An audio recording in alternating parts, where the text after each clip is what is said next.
TV, where we keep you up to date with what is happening in our school and in our nation. My name is Camille Bartley, and with me is my co-host, Miss Lauren Barrett. How are you doing today? I'm great. Thank you for having me. Awesome. Guess what? I just cannot keep it to myself. We have so many great things to talk about today. All right, let's hear more. First on our list is the Literacy Hub. By now, I know everyone should be aware that our Literacy Hub has been officially open to all our students from all grades. We are open Monday to Friday as long as the school is in session. Our Literacy Hub is open, and it has so much things to offer: fun games, puzzle, and this is just not for students who are interested in reading. This is also for students who are having reading challenges. We have our reading specialist, Mr. Emanm. He works with these students so well that they just love to read. They want to read. They just always want to be a part of the Literacy Hub. And so I would implore our parents to stop by when you come to pick up your child or your children from school and take a look to see what is up. Have you ever been in the Literacy Hub, Miss Barrett? Yes, I actually have been. No, the environment is actually quite pretty rich. The color schemes that have been used is actually warm, it's welcoming, it's something that it creates an atmosphere where our students actually want to be there. They're happy to be there. Yes, most definitely, most definitely. And so, parents, I again implore you to read with your child or your children. It will help them to build your vocabulary and help them to develop this critical thinking skills. Miss Barrett. Right, and we also want to implore you to also create literacy hubs in your homes and schools. Reading is fundamental, and we want to start our students off. We want to start our children off on the right footing. So we want to ensure that we have even small corners in our homes where they can go and they can read. This will help them to develop their vocabulary, develop their ability to decode words. So what will eventually have are fluent and competent readers. Definitely. And I almost forgot to mention that our students, they are able to take books from the library. That's correct. They're able to take books from the library, and it is due for 1 week. So they can have the books out for 1 week and they return it. But please ensure that they are kept in good order. They are not torn, they are not destroyed, and so forth. So yes, that's definitely it for the Literacy Hub. It's so much fun over there. All right, thank you, Ms. Barrett. And so what we have on our agenda next is our facts and tips. And I believe Ms. Barrett have that details for us. Absolutely. So today I want to talk to everyone about hand, foot, and mouth disease. Now, for those who are wondering, what exactly is this? According to the CDC, it's actually a common illness amongst children under the age of 5. However, anyone can actually catch this illness. Now, you want to look out for the following symptoms. You want to look out for fever. You want to look out for rashes on the hands and feet, as well as you want to look out for sore throat or any particular sore on the mouth.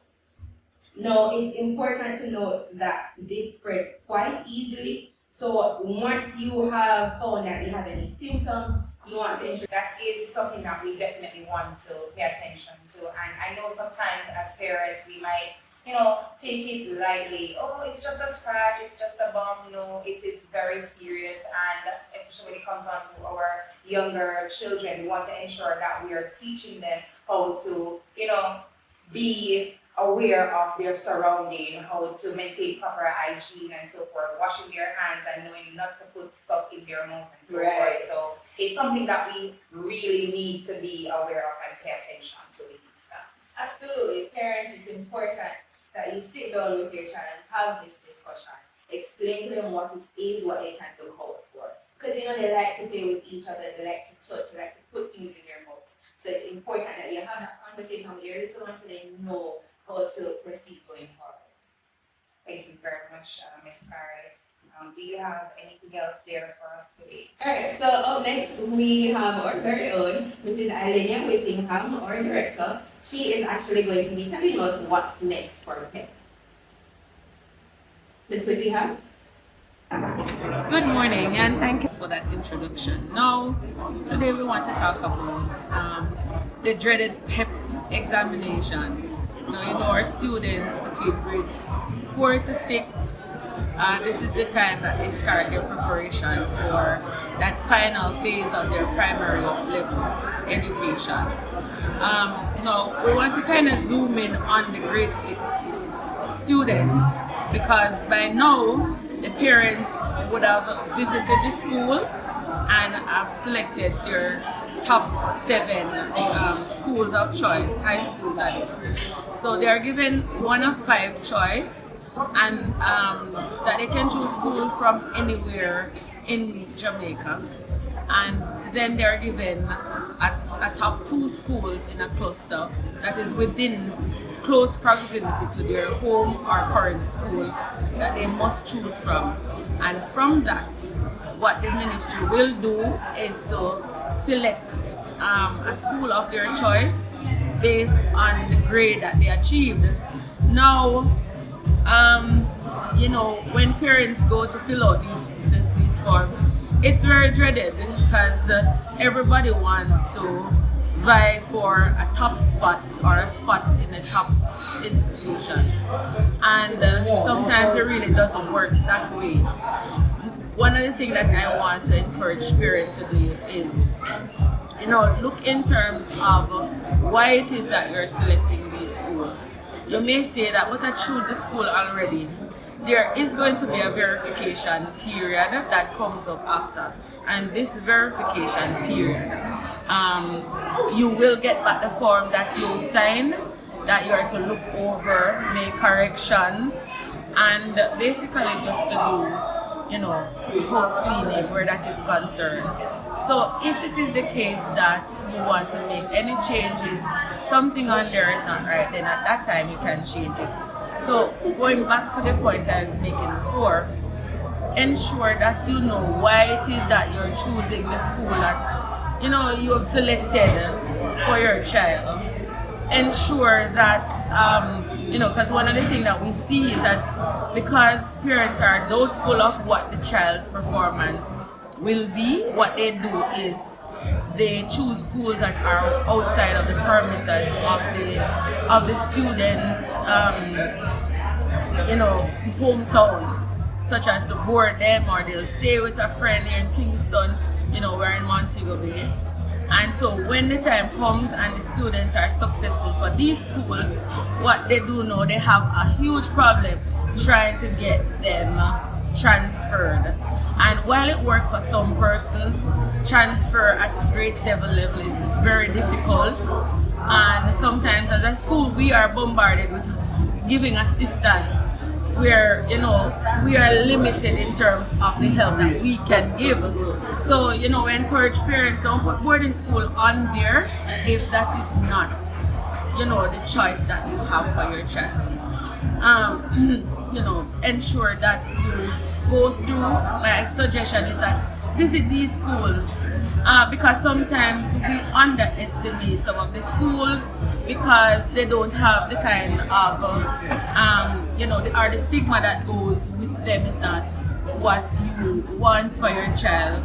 But indeed, children are there, they are doing very well. The schools have very good programs that is geared towards your child's development. So my suggestion is that between now and verification time, which is in a few months, and your school will notify you, go to some of these schools, check them out, speak to the principals, speak to the academic staff, get to know them, and I'm sure that that will help to ease your mind in terms of getting your child prepared for high school. Now that is one level. The next phase is what comes next. Because sometimes what we see is that the parents come, they fill out the form, they put the names of these schools on there, and the teachers don't see them for the remainder of the time. Parents, I want to encourage you and to remind you, not because you put the school, the name of the school on there means that that's where your child will go.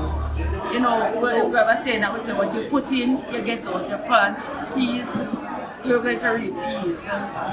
Let your child have a consistency in their learning. And what do I mean by consistency? They are given homework, they don't do it. They are given assignments, they don't complete it. they don't complete classwork, there's no communication between home and school.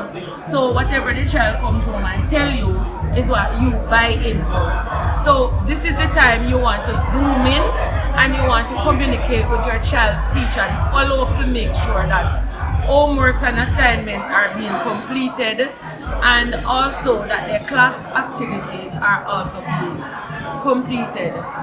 Provide them with the tools and the books that they need in order to, garner as much information that they can. Practice. We always say in Jamaica, practice makes perfect, or practice becomes custom. Practice is the key. We can't wait until 2 weeks before the examination before we start to, put in all that work. The beauty about PEP is that it comes in 3 phases. So the ability test is first, and that usually comes about February thereabouts, and then they have the performance task in March and the curriculum-based test in April. So it is spread over a 3-month period. They are not bombarded with all the exams at the same time. So we need to make sure that we're adequately preparing them. From my experience and what I have seen, when it comes on to as a student not getting their preferred choice, it usually comes down to the performance in the ability test. Because what happens is that sometimes they'll get full proficiency in the other key areas and very low performance in the ability test. And so that by itself set them at a disadvantage. So my encouragement is to look at it, work with your child's teacher, work on the child's critical thinking ability. That is one of the areas we want to zoom in. Let us put in the work now that you can get the kind of success that you're looking for. But we don't wait until last minute and then we try to push everything in with the hope that they'll remember. PEP teaches skills. So it's not about recall. While in some areas they may need to remember the content, but it is about thinking critically and analytically, being able to analyze, assess, decipher what is being asked. So it also requires them to have skills, and skills are something that are developed over time. Now, one of the things that I want to discourage parents from, you see, in a bid to, this is grade 6, their final year, and the anxiety is there, and the blood is flowing and pumping, and what you find is that there is now an urgency for the child to play catch up. And so what some parents do is that they have them in 4 or 5 different classes, which really and truly doesn't work for some children. As a matter of fact, really will work for a child. So they have the regular school, they go to one class in the afternoon with a different teacher, and then they go to another class over the weekend with another teacher. And so while it is good to learn different pattern and standard, if a child is not able, I wouldn't say able, if a child has not grasped a concept or learn a topic or a subject one way, to get them to try to learn it 3-4 ways becomes very difficult. And what happens is that it becomes very confusing and frustrating for them, and so sometimes they get burnt out. My suggestion is that you work with your child's teacher, allow your child to do their extra classes with their teacher who they're comfortable with. The teacher knows their strengths, weaknesses, and so by consistency or consistently working together, they will make it. I have seen it year after year, time after time, where students didn't start off strong, but they consistently work, and in the end they achieve their goals. Parents, my encouragement to you, if you notice, I say parents a lot, because a lot of the issue come with parents more than the students themselves. But what I encourage you to do, don't panic. Children feed off your emotion. You're anxious, you're panicky, that is telling them that you don't believe in their ability. And so be confident that they can be confident as well. Confidence, trust me, it breeds success. Because if you believe that you can do something, you can. Pray with your child every single day. Tell them that you love them. Encourage them to be the best version of themselves and to do their best. Communicate. Take even 5 minutes per day to communicate with them. You know, how was school? What did you learn today? What did you find difficult? You know, encourage them every day to do better. Now, for the grade 5 and grade 4 students and parents, your exam will be in June. And so you may say that, oh, we have some time to go and it's only grade 4, so I don't have to stress myself. Remember that every single year, the points gain go towards your final year in grade 6. So think about it, that in grade 6 you fall short. And it is that 5% from grade 4 that would have helped you to put you over the edge to give you your school of choice. But because you didn't, you know, you procrastinated, you didn't put a lot into it, you didn't get it, and so you don't have it to help you out. So do not take any of these examinations for granted. This is the time to start working. Again, consistency is the key. And if you remain steadfast and consistent, there is no way that you will not gain. You know, achieve your fullest potential and gain your desired outcome.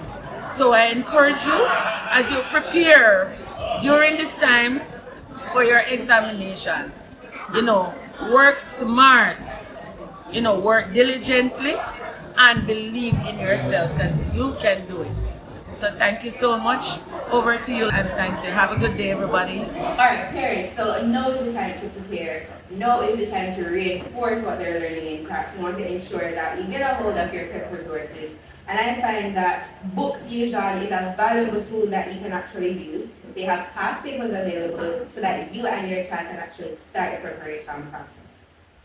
Definitely, and for parents, like Mrs. Whittingham mentioned, you don't want to be anxious during this time because our student, they feed off our energy.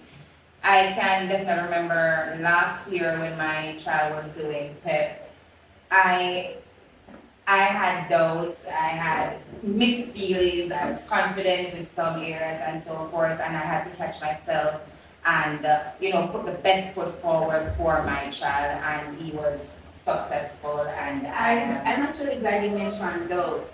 This is where you reach out to your teachers. If you're not sure about something, reach out to that teacher and ask, what are my child's strengths? What are their weaknesses? Where do you think we can work on? What are some resources you think I need? So don't be afraid. Reach out to your teacher if you have any questions if you're unsure. And some students will tell you, oh, teacher went over this with me already and so forth, simply because they themselves don't want to go over it, or, they maybe don't understand something. So as parents, we need to be with them, work with them, and find out their weak areas and see how best we can work with them to improve, to get the schools of their choice or of our choice that we select. Absolutely. Definitely.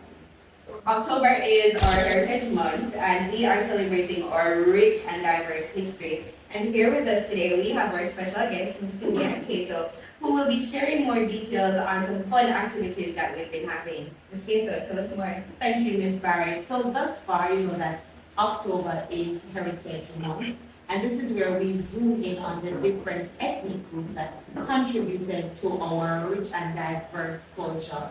So thus far, we have highlighted the Africans, the Europeans, the Spaniards, the Taínos, and we have educated our students on why they came, what they contributed, and the year. So thus far, it has been great. Now on Friday, we have our Heritage Expo. Now this is where we're going to have fashion, fuse of fashion, and food of the different ethnic groups. So we have on board the African restaurant in Iron Shore, the Chinese restaurant, Bottom Road, the Indian restaurant in Fairview, that is now on board to provide samples to our students for them to taste the food from the different ethnic groups. And the icing on the cake, we have a chef from Sam Shop who will be coming in to prepare an Indian meal with a lucky student. So yes, Friday is something that will be exciting and fun, and we have teachers and students now dressing to represent the different ethnic groups. So Miss Barrett, you'll be coming as what? Absolutely, I'm coming as an African, of course. Alright. So we can look forward to that. And being a foodie myself, I'm actually looking forward to trying the different cuisines. I'm looking forward to maybe trying some egusi or even trying some good curry, some dal and some Of chickpea. course. So let's see what That's not all. We'll have things on sale. So we'll have our cotton candy, our snow cone, and our popcorn machine up and running. But we'll also have our jerk chicken, our roast yam and saltfish, and of course the rundown. So get ready for something that is really exciting. Parents, you are invited. Thank you, Ms. Hazel. You're welcome. All right, and next on our agenda is our birthday club. Woo! So for all of our students and staff who are celebrating birthday in the month of October, you can see their names here. Let us give them a shout out and just say happy birthday on 2. 1, 2. Happy birthday! All right, so that's our students and staff celebrating birthday for the month of October. We wish you a wonderful and blessed day, and of course, many more years to come. All right, so let us also jump into our reminders of our upcoming events for the remainder of the year. So for the month of November, we have prayer breakfast and business expo on the 1st of November, right? We also have movie and popcorn day on the 22nd and health and wellness expo on the 29th of November. For December, we have end of term exam running from the 4th to the 11th. And of course, we know what's next. Fun Day. So Fun Day is on the 13th of December. And of course, we have Evening of Excellence and raffle draw on the 15th of December. But Ms. Barrett, I think we forgot our parents. You know, I'm so sorry. So of course, November is parents, forgive me. Alright, so shout out to all our parents in the month of November coming up. You know, it's Parents Month. We just want to celebrate you and tell you that you are special and we appreciate you. Absolutely. Definitely. Alright, so I also want to take this opportunity to invite all our parents and stakeholders. If you have your business and you wish for it to be advertised during the broadcast of Emanm TV, you can reach out to us at emanprep20@gmail.com, where we can go ahead and broadcast or advertise your business for you. We also do voiceover, so if you do not have the voice to do it, you can just send on over the flyer and we will do it at an additional cost. And that's a wrap. Thank you for joining Emanm TV. See you next time. See you next time. Bye. No, they have to be. Definitely. And like it's a fierce girl. What? I was just smiling? No. What she just asked, if you never smile, you don't feel her face.